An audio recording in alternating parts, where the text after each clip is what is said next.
What's up, everybody? We are back with another episode of Going Vegan with Rachid. I am your host, Rachid Kareem Shetty, and I'm back at The Good Good. Today I'm gonna try out some Lavash tacos.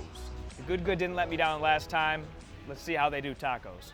All right, guys, we are back at The Good Good.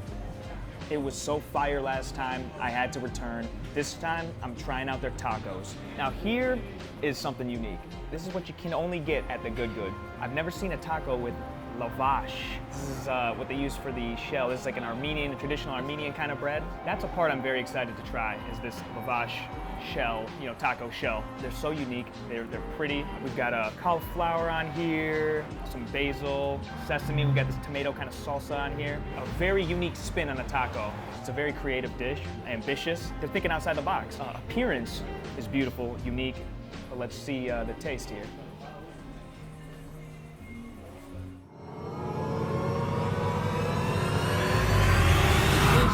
Right here. This crispy falafel, cauliflower, lavash taco is fire. The Good Good strikes again. I mean, there's a real crispy crunch to the falafel, which to me, is one of my favorite parts of this. The lavash is kind of like somewhere in between crispy and soft. It's this nice balance of textures. And then you have the crunchy crispiness of the outside of the falafel. But it's colorful. You're seeing reds, you're seeing greens, you got the nice creamy kind of sauce in there. This is some of the best falafel I've tried so far. The food is so hearty. This feels like a good filling meal. This is loaded.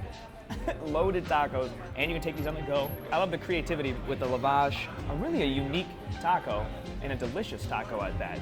I love the Armenian twist on it. It delivers with the flavor. You're not going hungry at The Good Good. They got that good here. I recommend you visit, because I will definitely be coming back. All right, guys, that wraps up another episode of Going Vegan with Rachid.